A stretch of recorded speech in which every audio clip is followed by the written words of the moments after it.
Good evening, friends. Lance Klessig, Heart and Soil Ridge, and yeah, we just got our second calf of the spring here. This is Titus 232.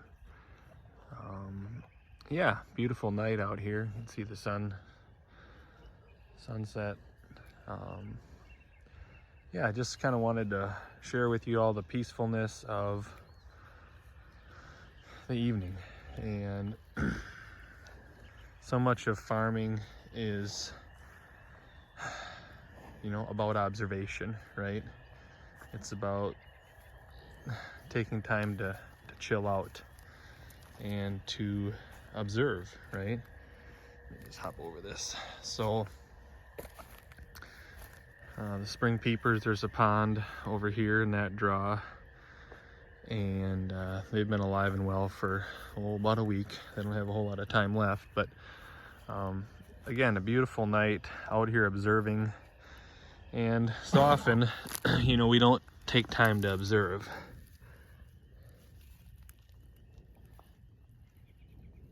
See all these friends here? Lots of baby clovers coming everywhere. And why I want to share this with you all is that, I seeded about a 5-way grass mix with 3 different kinds of clovers. Well, maybe it's 2 kinds of clovers and 1 alfalfa, a little bit of bird's-foot trefoil, some chicory. But this farm is healing, right? So it was corn beans for 20 years or so, and seeded that. Prior to that, had this was a 2020. This was all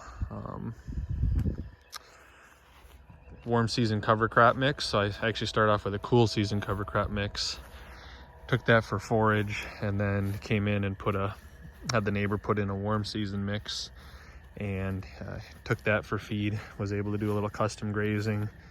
And so I guess what I want to show you is that so much of farming in sync with nature is observing, right? Because I just went out here and some of these spots where I had rolled out some hay. Out here I did a video kind of between the cows and that back fence, way where that little calf is laying down. And rolled out some rye, rolled out some couple different clovers in there, and lo and behold, succession is happening out here, right? And so nature is healing. Nature is, she does not like bare ground. Little clovers all over the place. And our grasses are coming along. Here's an orchard grass, so we're coming right along. So yeah, farming is about observing, and I will readily admit that I want to spend more time out here observing our animals, their grazing behavior, moving the wire every day, because I can't afford not to. I did a video a while back with Alan Williams on that, and you can't afford to move the poly wire, poly braid, and you can exponentially get more forage grown and weight on these critters. Not so much the horses, but yeah, so observe. What's this here?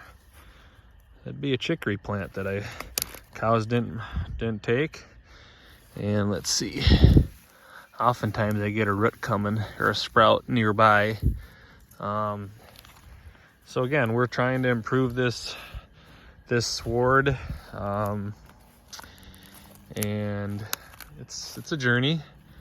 But again, out here to look at gut fill, to really just try to implement some of the things that I heard this past weekend out at down in Missouri at Greg Judy's grazing school. Yeah, just look at this cow trail here. Look at all these little clovers. I'm guessing this is going to be a lot of red clover this year. And believe it or not, I'm going to rest this farm. contrary to taking to tip grazing, which some of my really good friends, Jordan and Clifford and George, they do, I need a break. And so these cows are moving out middle to end of this week, and I'm going to be able to kind of strategically get plans in place out here for these acres. Oh, that calf just got zipped. Hold on there, Buckshot. Don't come by me. Hold on. He just got zipped.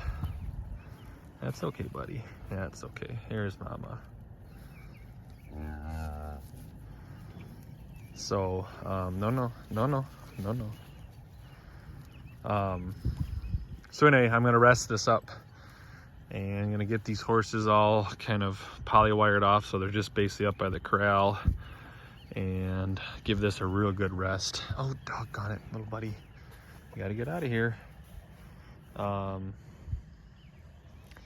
So yeah, and then make some big plans for some inclusion areas, and really try to maximize the land here, and to, you know, the cow tears off some that top bite, you know, and that sends lots of energy downward into the roots. There's a nice sugar release, root growth happens, that plant responds. And so again, I need to leave the solar panel, and I want that, you know, just kind of like a muscle in a gym, you know, or if you're a runner. So a lot more to talk about there. Mr. George Heller, good friend there, as I mentioned, he and I were blessed to take the trip down there. We pulled the bale and roller back for a friend, and yeah, actually hoping to use that out here. I got about half a dozen bales here, and I won't really need them, so I'm gonna run them out get some carbon out here yet this week once she dries up a little bit. Here you can see where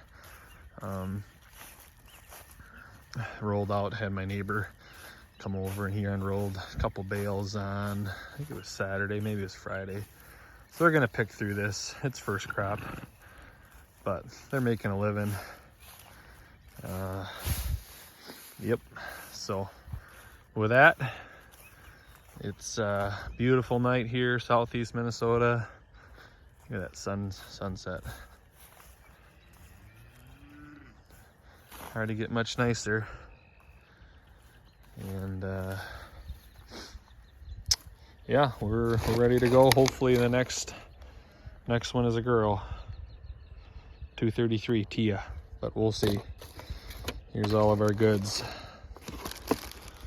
So, yep, hoping for some heifers.